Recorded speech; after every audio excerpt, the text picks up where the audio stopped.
Hello good morning students, welcome to commerce with RG. मेरा नाम है रोहित गर्ग। आज की इकोनॉमिक्स क्लास स्टार्ट करते हैं, लेकिन क्लास स्टार्ट करने से पहले मैं आपको इस चैनल की एक मैंने इंट्रो बनाई है, अगर अच्छी लगे तो कमेंट करना।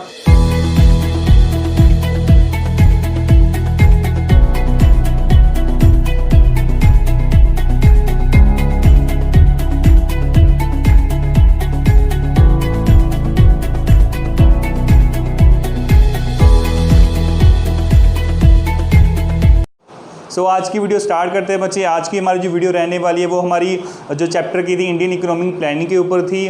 लास्ट जो हमने वीडियो की थी वहाँ पर हमने इकोनॉमिक पॉलिसीज़ के शॉर्ट टर्म गोल्स किए थे और हमने इकोनॉमिक पॉलिसी के फीचर्स कर लिए थे। अगर आपने वो वीडियो नहीं देखी तो मैं ऊपर मैंने लिंक दे दिया है, वो आप चेक कर लेना। और आज हमने जो करना है उसका टॉपिक है कि जो हमने इकोनॉमिक पॉलिसीज़ पढ़ी थी बच्चे, जो हमने इकोनॉमिक प्लान सारे पढ़े थे कि इनके शॉर्ट टर्म गोल्स ये थे, लॉन्ग टर्म गोल्स ये थे, उनका क्या फ़ायदा हुआ, यानी इतनी प्लानिंग करने का कुछ फ़ायदा हुआ भी नहीं हुआ। आज हमने वो चीज़ पढ़नी है, यानी हमने दो चीज़ें पढ़नी है बच्चे आज। एक तो अचीवमेंट्स ऑफ इकोनॉमिक प्लानिंग, यानी हमें क्या क्या हासिल हुआ, और दूसरा फेलियर्स ऑफ इकोनॉमिक प्लानिंग, यानी हम किस चीज़ में हमारी जो प्लानिंग वो चूक गई, यानी जो हम नहीं कर पाए। ठीक है बच्चे, स्टार्ट करते हैं। आज की वीडियो थोड़ी स्टैटिस्टिकल रहेगी, तो प्लीज़ पेन और पेपर साथ रखना। मैं आपको कुछ चार्ट्स की फ़ोटो डालता रहूँगा, तो आप इसको नोट कर लेना, स्क्रीनशॉट भी ले लेना बच्चे।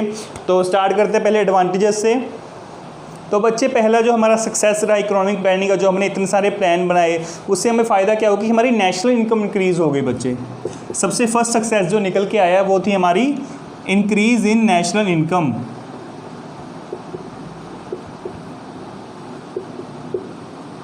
इंक्रीज़ इन नेशनल इनकम बच्चे, इसको हम जीडीपी में भी कैलकुलेट कर लेते हैं, जीडीपी में भी कैलकुलेट कर लेते हैं। तो क्या हुआ, जब थोड़ी सी मैं स्टैट्स बताऊंगा उसके बाद आपको चार्ट भी दिखा दूंगा। चार्ट मैंने अभी शो मैं करने वाला हूँ, उसके हिसाब से अपने डाटा नोट कर। तो बच्चे जैसे कि आप डाटा देख सकते हैं कि फर्स्ट प्लान में जो आपकी जीडीपी थी 4.6% थी, फिर ये कभी कम होगी लेकिन ज़्यादातर ये बढ़ती ही रही है। और जो हमारा लास्ट प्लान था 12th प्लान बच्चे, उसमें 6.8 ये हो गई थी। तो नेक्स्ट चलते हैं बच्चे। ठीक है, तो अभी अब सेकंड सक्सेस की बात करेंगे बच्चे। नेशनल के बाद जो सेकंड सक्सेस निकल के आती है जो बहुत बड़ी है, वो है increase in per capita income. Increase in per capita income. बच्चे पर कैपिटा इनकम क्या होती है? पर कैपिटा इनकम का मतलब होता है कि total income divide by total population, यानी हर आदमी के पास कितनी इनकम जा रही है, उसको क्या बोलते हैं? Per capita income. अगर इसको निकालना हो तो इसका फॉर्मूला ये रहेगा कि हमारी जो टोटल नेशनल इनकम है बच्चे, अगर उसको हम डिवाइड कर देंगे टोटल पॉपुलेशन से, तो वो हमारी क्या निकल के आ जाएगी बच्चे? Per capita income. तो अभी इसके स्टैट्स दिखाने वाला हूँ, प्लीज़ नोट कर लेना। तो जैसा बच्चे आप देख सकते हैं कि फर्स्ट प्लान में सिर्फ 2.7% थी और 12th प्लान तक आते थे 5.5% हो गई। सो अभी थर्ड जो हम पॉइंट करने जा रहे हैं बच्चे, इसका नाम है rise in saving and investments. Rise in savings and investments. तो इसमें क्या है बच्चे, जैसा हमने पढ़ा था कि इकोनॉमी की जो हमने प्लानिंग की थी उसका फीचर क्या था कि हमने सेविंग और इन्वेस्टमेंट पे ज़्यादा ध्यान दिया था। सो हमें सक्सेस मिली इस बात में कि हमने बहुत सारे बंदों को, यानी बहुत सारी जो हमारी पीपल हैं उनको हमने मोटिवेट किया ताकि वो सेविंग और इन्वेस्टमेंट की अपनी इन्वेस्टमेंट ज़्यादा कर सकें। क्योंकि हम जानते हैं बच्चे जितनी ज़्यादा इन्वेस्टमेंट होगी उतनी ज़्यादा कंट्री ग्रो करेगी, इकोनॉमी ग्रो करेगी। ठीक है बच्चे, नेक्स्ट पॉइंट चलते हैं। ये पॉइंट बिल्कुल ही सिंपल पॉइंट नोट कर लिया आपने। नेक्स्ट पॉइंट पर चल रहे हैं बच्चे। नेक्स्ट जो पॉइंट हमारा निकल के आएगा बच्चे वो रहेगा एग्रीकल्चर टेक्नोलॉजी। एग्रीकल्चर टेक्नोलॉजी, जैसा बच्चे हमने पढ़ा था कि जब तक इंडिपेंडेंस के टाइम के बाद ना हमारा एग्रीकल्चर इतना अच्छा नहीं चल रहा था। वैसे तो बहुत सारे बंदे एग्रीकल्चर में इंक्लूडेड थे, लेकिन हमारी आउटपुट इतनी ज़्यादा नहीं थी। सो हमने फर्स्ट प्लान भी हमने शॉर्ट टर्म गोल पढ़ा था कि एग्रीकल्चर के हमने ऊपर ध्यान दिया था। सो हमने क्या लिया, हमने न्यू टेक्नोलॉजीज़ लेके हम एग्रीकल्चर के लिए, जिसकी वजह से हमारा एग्रीकल्चर ग्रोथ कर गया। क्या क्या चीज़ें बच्चे हम लेके आए, जिसमें आपने इसमें नोट करना है HYV सीड्स बच्चे। HYV सीड्स की हमने हमने इंट्रोड्यूस किए। ग्रीन रेवोल्यूशन बच्चे हमने लिखने की ग्रीन रेवोल्यूशन हम लेके आए, जिसकी वजह से हमारी एग्रीकल्चर सेक्टर ग्रो कर गया और इरिगेशन फैसिलिटीज़ हमें मिली, इरिगेशन फैसिलिटीज़। तो ये 2-3 पॉइंट जो हम लिख सकते हैं कि एग्रीकल्चर की टेक्नोलॉजी हमने अपग्रेड कर ली, हमने HYV सीड्स इंट्रोड्यूस किए, ग्रीन रेवोल्यूशन हम लेके आए और इरिगेशन फैसिलिटीज़ अच्छी कर ली। ये मैंने पहले 4 पॉइंट लिख दिए जो हमें सक्सेस मिले हैं प्लान की वजह से। मैं अभी आगे करवा रहा हूँ, इसको नोट कर लेना। बच्चे नेक्स्ट जो हमारा पॉइंट रहने वाला है, अगर पहले हमने एग्रीकल्चर की बात की थी तो एग्रीकल्चर के साथ साथ बच्चे हमने इंडस्ट्रियल सेक्टर में भी ग्रो किया है, इंडस्ट्रियल सेक्टर में भी ग्रो किया है। क्या लिखेंगे point? Growth of industrial sector. बच्चे हम सभी जानते हैं कि पहले इंडस्ट्रियल सेक्टर इतना ग्रो नहीं कर रहा था, बहुत ही कम ही ऐसे पीपल थे, जो पॉपुलेशन थी जो इंडस्ट्रियल सेक्टर में इंडल्ज थी। हमने लोगों को बढ़ावा दिया, मोटिवेट किया ताकि ज़्यादा से ज़्यादा बंदे इंडस्ट्रियल सेक्टर में आ सके और हमारा इंडस्ट्रियल सेक्टर अच्छा हो सके। इसलिए भी हमें बहुत सारी सक्सेस मिली है। पहले बहुत ही कम लोग थे जो इंडस्ट्रियल सेक्टर से पैसा कमा रहे थे, लेकिन अब उनकी मात्रा बहुत ज़्यादा बढ़ गई है। अभी मैं बच्चे नेक्स्ट जो हमारा पॉइंट रहने वाला है वो होगा एम्प्लॉयमेंट।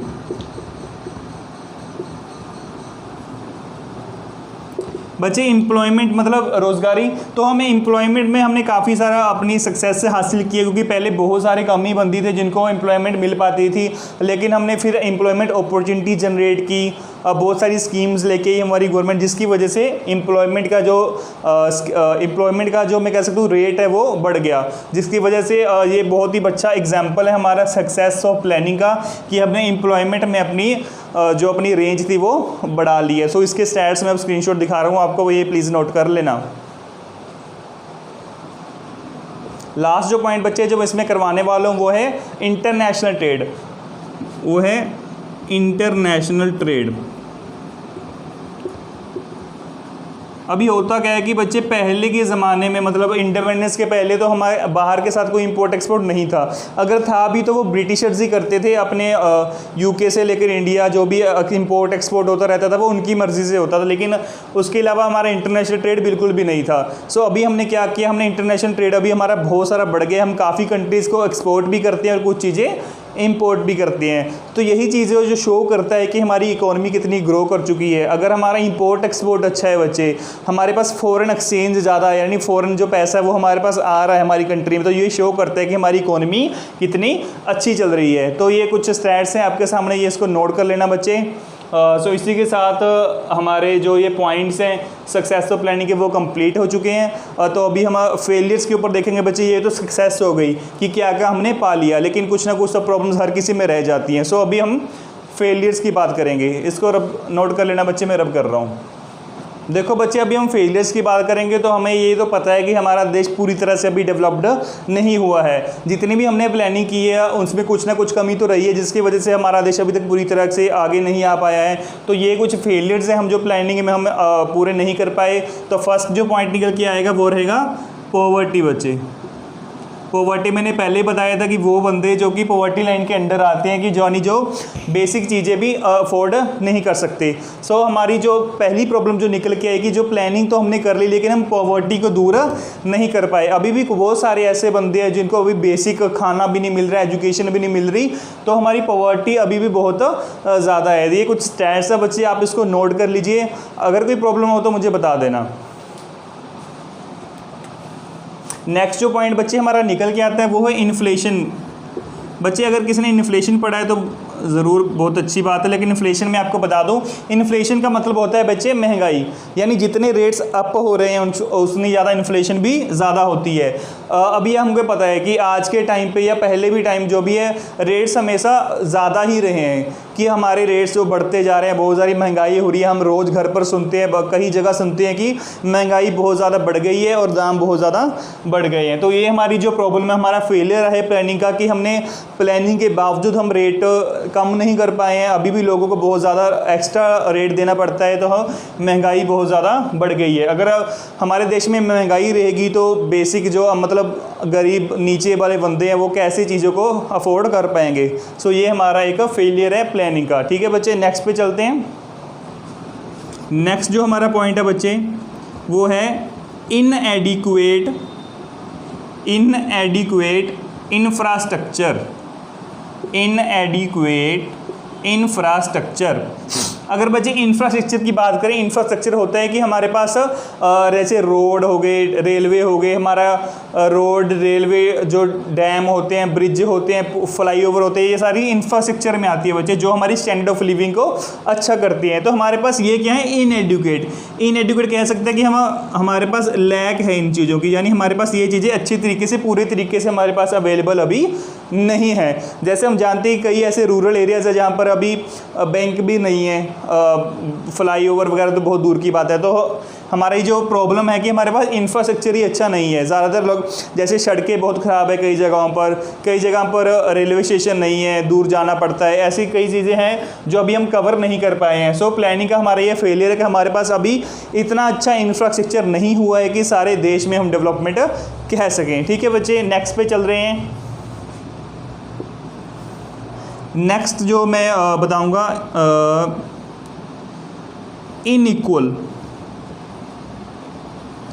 Inequal distribution